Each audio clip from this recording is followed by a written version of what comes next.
So have you ever booked a cruise with Celebrity before and felt really overwhelmed with the amount of additional expenses that you now almost have to have in order to have a good vacation? There are so many packages available that they can easily double your ticket price. Should you really deal with all of that or skip that headache and go for the all-inclusive? Don't worry, today in this video, I'm gonna make you an expert and save you tons of money on your next Celebrity cruise.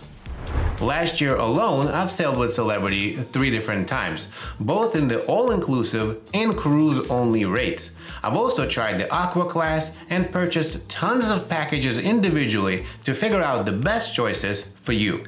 I actually have 3 more Celebrity cruises booked this year alone. We'll be using those prices as our examples. By the way, if this is your first time here, my name is Tom Sunday. I make weekly cruise videos, and if you're into that, I hope you decide to subscribe. First, let's break down these packages. Remember, you can save lots of money by purchasing them before your cruise in the planner itself. They will never be cheaper, so don't wait. Purchase them as soon as you can. On most cruises, you'll have to pay for every drink order, including water, soda, premium coffees, and etc. So just remember that. If you want to drink tap water, you can, but otherwise, if you want bottled water, if you want any kind of soda, and etc., you will have to buy some sort of a package. If you want to drink alcohol, you have 2 choices, a premium package or a classic package. The big difference between the premium package and the classic one is that the premium one also includes the zero proof package, which we will talk about in just a little bit. Essentially, the biggest difference is the classic package is drinks $12 or less that are free to you. The premium package has drinks of $17 or less for free to you as well. Now, even if you're the premium package, if you get yourself a drink that costs more than $17, and there are drinks that cost more than $17, you will have to pay the difference between them. So even if you get the premium package, it's not technically all included. Generally speaking, as you can see over here, the top shelf liquors are in the premium package versus the classic one, which has, like I said, some drinks, but not all of them. Is there a big difference? I guess it depends. I'll leave that up to you. One thing I would like to point out, and I find this extremely annoying, if you look at the non-alcoholic section, the classic and the premium have a difference. Now, I really don't understand what is the reasoning for this, but for example, if you wanted to go to the Spa Cafe and get yourself one of those freshly squeezed juices, which is where you would get one of those, right? There is no other place to get a freshly squeezed juice. If you wanted it there, the price is between like $6 and $7 for one of those. Now, if you had the classic package, you'll be charged for that.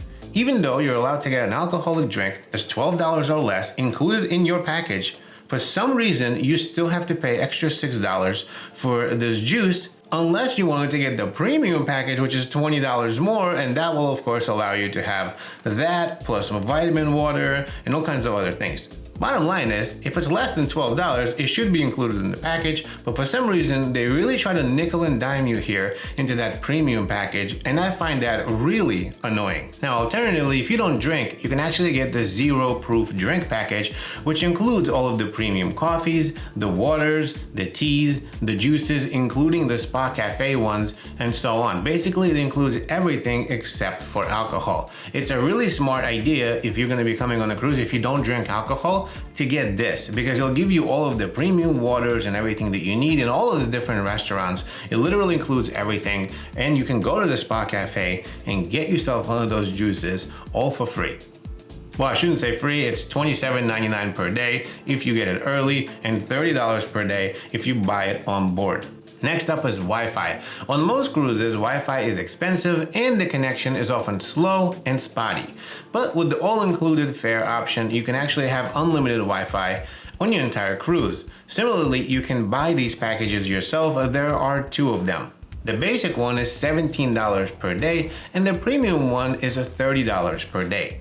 Keep in mind, Edge class series of ships usually has a way better Wi-Fi than the Solstice and the Millennium class series of ships themselves, so keep that in mind when you're booking. If you're planning on working, remember that these satellite connections do not work well with VPNs. So if you have any questions about that, in the interest of time, just drop them down below and I'll help you answer to kind of give you an idea of whether you'll be able to work on a cruise or not. But generally speaking, if you need a VPN, you're gonna have a hard time working on any of those connections.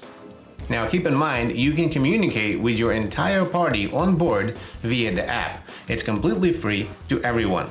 If you need more, basic Wi-Fi will allow you to text and send email. If you need anything that consumes heavy data, like for example watching a YouTube video, you will definitely need the premium package. Last but not least, let's talk about tips. On most cruises, you are expected to tip your servers, room attendants, and other staff members at the end of your cruise. But with the all-included fare options, your tips are included in that price. This means that you can relax and enjoy your vacation without worrying about how much to tip and who to tip and all of that. By the way, you can do the exact same thing by just adding tips to your cruise fare like at the end of your booking. It's generally about $245 per veranda cabin on a 7-day cruise. What you can do is just add it to your cruise fare right when you're buying the ticket and never have to worry about it again, so just keep that in mind. So finally, now that you have all of the facts, let's take a look at this all-inclusive option. I'm going to use my latest cruise as an example. You can get yourself a veranda room on that ship for $1,770. That is the cruise-only rate, as you can see right here. You can also skip that and go with the all-included rate, which we just talked about. The drinks, which is the classic package, your Wi-Fi and tips are included in all of that for $23.27. So is it worth it? Well, let's break it down. It's gonna cost you about $600 more per person right over here if you went with the all-included rate. So if we were to buy the Wi-Fi right now, that's $17.99 per day for a total of $126. Your tips will cost you about $125 for this cruise. A classic drink package is $81.99 per day right now for a total of $573. So that's a total of $824 and a savings of $225 if you went with an all-inclusive rate. But what if you don't drink? Well, the zero proof package is $196, changing the total to $446 and now saving you $150 from the all-inclusive rate. But what if you drink just a little bit? Well, let's say one drink per night at $15 average per drink is going to cost you about $105 and making your total about $50 less than the all-inclusive package. So after considering all of the options, I think it's safe to assume that you should only get the all-inclusive fare if you're planning on drinking several drinks per day. Even with that, keep in mind that it's the classic package. You still will have to pay the difference after $12 if your drink costs more. And you won't be able to get those freshly squeezed juices and etc. like you were with the zero proof package. Now, if you don't drink, it's a no-brainer to skip the all-inclusive package and just piece it together. Get the Wi-Fi if you need it, get yourself the zero proof package if you want to drink some extra, and then spend the rest of the money like getting excursions or getting maybe the dinner packages if you're a foodie. That would be a way better use of your money, or just put it in your pocket. It's not worth it if you don't drink. You are now ready to make smart decisions on your next celebrity cruise. Thanks so much for watching, and I'll see you in the next video.